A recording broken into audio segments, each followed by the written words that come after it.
Hello जी, कैसे हैं आप लोग। मेरा नाम है जियाद अली और आप देख रहे हैं मेरा यूट्यूब चैनल। तो जनाब, कुछ टॉपिक्स हैं जिनके हवाले से आज की वीडियो में बात करेंगे। आगे बढ़ने से पहले आपसे एक छोटी सी रिक्वेस्ट है कि यार वीडियो को लाइक कर लें और चैनल भी अगर आप पहली बार आए हैं तो चैनल को सब्सक्राइब कर लें ताकि आने वाली तमाम अपडेट्स आप तमाम दोस्तों को बर वक्त मिल सकें। तो जनाब, आखिरकार इंग्लैंड का पसीना पसीना निकाल के ऑस्ट्रेलिया ने जब अपना मैच जो है जीत लिया स्कॉटलैंड के अगेंस्ट, और ऑस्ट्रेलिया ने 180 रन जाके जो है वो आखिरी ओवर में चेस किया भाई साहब। एक टाइम में ऐसा लग रहा था कि ये मैच जो है ऑस्ट्रेलिया की टीम हार जाएगी और शायद ये मैच ऑस्ट्रेलिया जो है जीतना ही नहीं चाह रहा है। जब स्कॉटलैंड की टीम जो है बैटिंग कर रही थी, 6 कैचेस ऑस्ट्रेलिया के फील्डर्स ने छोड़ लिए भाई साहब, जिनमें 3 ऑस्ट्रेलिया के कप्तान ने छोड़ दिए थे। पैट कमिंस को खिलाया ही नहीं, हैजलवुड को बिठा दिया भाई साहब। तो ऐसा लग रहा था कि शायद जो अब इस बार ऑस्ट्रेलिया ने पूरा पूरा जो प्रोग्राम बनाया हुआ है कि इंग्लैंड को हमने सुपर 8 में नहीं जाने देना। और जब बैटिंग आई ना भाई साहब ऑस्ट्रेलिया की, तब स्टार्ट में भी हमने देखा वार्नर जो है वो 1 रन पे आउट हो गए, मिचेल मार्श जो है वो 8 पे आउट हो गए, मैक्सवेल 11 पे आउट हो गए।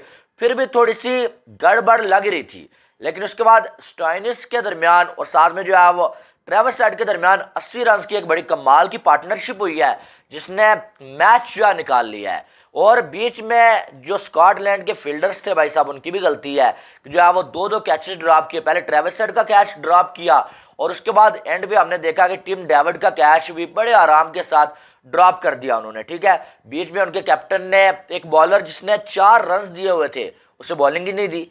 तो यानी कि ये थोड़ी थोड़ी छोटी मोटी गलतियां जो होती हैं ना, ये आपको मैच से बाहर लेके जाती हैं। हमने देखा कि उस दिन नेपाल का मैच हुआ जहां कल, तो नेपाल का जो है वो एक रन आउट जो है पूरा मैच उनका बदल के ले गया, नहीं तो वो हिस्ट्री क्रिएट कर देते। आज भी अगर ट्रेविस हेड का कैच पकड़ा जाता भाई साहब और साथ में टिम डेविड का वो आखिरी ओवर में कैच पकड़ा जाता, तो शायद आज स्कॉटलैंड जो है वो भी जो है वो एक अपसेट करने में कामयाब हो जाता। लेकिन ऐसा बिल्कुल नहीं कर पाए और स्कॉटलैंड वर्ल्ड कप से बाहर हो चुका है और इंग्लैंड जो है वो सुपर 8 के लिए क्वालिफाई कर चुका है ऑस्ट्रेलिया के साथ। तो बहरहाल जो अच्छी जो है बैटिंग ट्रेविस हेड की जानब से देखने को मिली है। स्टोइनिस ने 59 रन बनाए, बाकी टिम डेविड ने भी जो है वो कोई जो है वो 3 छक्के लगा, 1 छक्का लगाया भाई, और मैच जो है वो साइड भी हो गया और इस तरह से जो है वो ऑस्ट्रेलिया ने ये मैच जीत लिया है।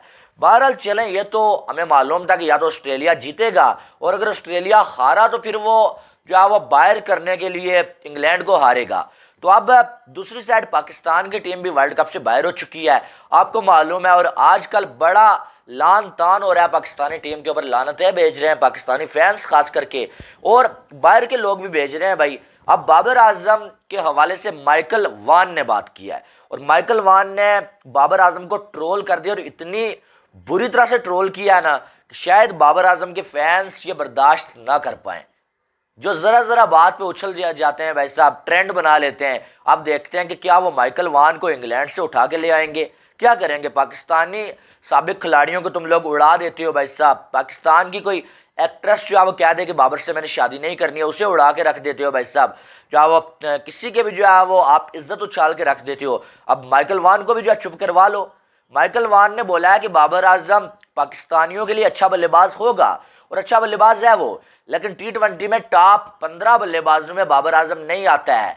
यानी कि टॉप 15 में बाबर आजम नहीं हो सकता। बाबर आजम ऐसा बल्लेबाज है T20 में, यानी कि उसके कहने का मकसद ये था कि बाबर आजम T20 का बल्लेबाज है ही नहीं है। क्योंकि आगे जो बात उसने बोली है ना भाई, वो मैं आपको बताऊंगा तो आप समझ जाएंगे कि माइकल वान क्या बोलना चाह रहे थे।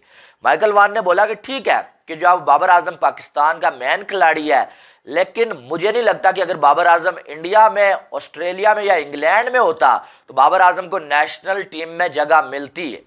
कहने का उनका मकसद ये था कि बाबर आजम T20 में टॉप 15 बल्लेबाजों में भी नहीं आता, और अगर बाबर आजम हमारे यहाँ इंग्लैंड में, इंडिया में या ऑस्ट्रेलिया में होता तो बाबर आजम को नेशनल टीम में जगह ही ना दी जाती। यानी कि बाबर आजम किसी गली मोहल्ले की टीम में खेल रहा होता या क्लब लेवल पे खेल रहा होता, लेकिन नेशनल टीम में, वर्ल्ड कप में बाबर आजम को जगह ना मिलती। यानी कि उस बंदे का कहने का मकसद ये था कि आपने जिसको इतना उठा के रखा हुआ है, कैप्टन भी बना दिया भाई साहब, विराट कोहली के साथ कंपैरिजन उसका करते हैं, ये अगर इंडिया में होता या कहीं और किसी कंट्री में होता शायद जो है वो ये आपको नेशनल टीम में नजर ना आता।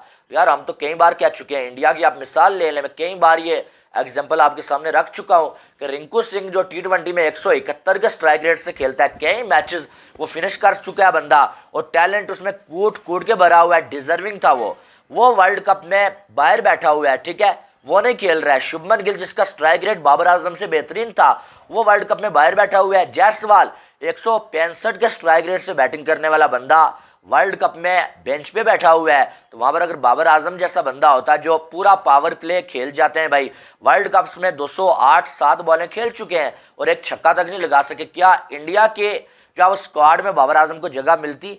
बिल्कुल ना मिलती।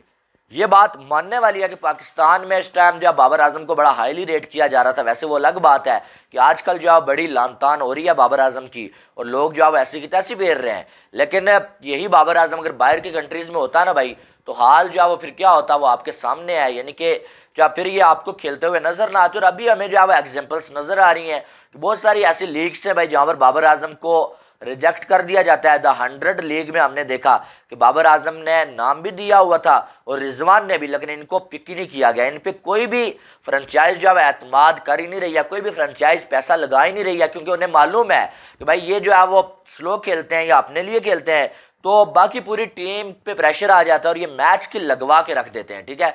यही बात हमने देखा 2-4 दिन पहले अहमद शहजाद ने भी बोली, यार जो है वो बाबर आजम जिस टीम में होता है उस फ्रेंचाइज में इंटरनेशनल प्लेयर्स खेलना ही नहीं चाहते। वो कहते हैं कि बाबर आजम हमारे ऊपर प्रेशर डाल देता है और हम जो परफॉर्म नहीं कर पाते हैं, और बाहर की जो फ्रेंचाइजीज हैं वो बाबर आजम को ले ही नहीं रही हैं। ये अहमद शहजाद ने कहा है। तो ये चीज़ें बहुत सारी नज़र आ रही है और हकीकत यही है यार, आपको बुरा लगे या अच्छा लगे वो आपकी मर्जी है, मुझे कोई फ़र्क नहीं पड़ता है, ठीक है। क्योंकि जब हकीकत बात जो होती है ना वो छुप नहीं सकती।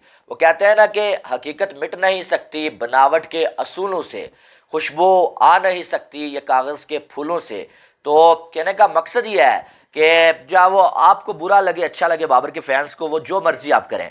लेकिन माइकल वान ने भी ये बात बोली है, और पाकिस्तान का ये जो वर्ल्ड कप गया या ये 3-4 इवेंट्स में बाबर आजम और रिजवान ने जैसी बैटिंग किया ना, टू बी ऑनेस्ट ऐसा लगता है कि ये T20 के प्लेयर नहीं है, ठीक है। आप इनको ODI में खिला लो, टेस्ट में खिला लो, लेकिन T20 में इनसे अच्छे अच्छे बल्लेबाज आपके पास आ सकते थे अगर आप इन पे इन्वेस्ट करने के बजाय या इनको फ्री हैंड देने के बजाय उन पे भी थोड़ा सा इन्वेस्ट कर लेते, आप उन पे भी थोड़ी सी नज़र आप दौड़ा लेते। लेकिन आपने बाबर आजम से निकले ही नहीं है, और बाबर आजम को आपने फ्री हैंड दिया हुआ था, जिसके बाद जो उसने पूरी टीम को तबाह कर दिया। और साथ में जो है वो जितने ओपनर्स जितने अच्छे खिलाड़ी बाबर आजम से बन सकते थे, बाबर आजम ने उनको आने ही नहीं दिया कि यार मुझसे अच्छा पाकिस्तानी टीम में कोई आना ही नहीं चाहिए, मुझसे अच्छा कोई आ गया तो फिर जो है वो उसी के नाम का ट्रेंड बनेगा, ज़्यादा जो है वो स्पॉन्सर्स उसी को मिलेंगे, जो ब्रांड्स है भाई साहब वो उसी के ऊपर इन्वेस्ट करेंगे, तो हमें कौन पूछेगा। इसलिए बाबर आजम ने आने ही नहीं दिया। और आज ये टाइम आ गया है कि हमारे पास रिप्लेसमेंट नहीं है, हमारे पास जो है वो ऐसे नाम नहीं सामने आ रहे हैं जिनको हम ये बोलें यार कि इन पे हम डिपेंड कर सकते हैं। जैसे इंडिया के पास विराट कोहली, सूर्या कुमार यादव, रोहित शर्मा, यशस्वी जायसवाल, शुभमन गिल, जो वो इतने यानी कि उनके पास बल्लेबाज हैं, हमारे पास नहीं है, क्योंकि बनाया ही नहीं है कोई बाबर आजम ने।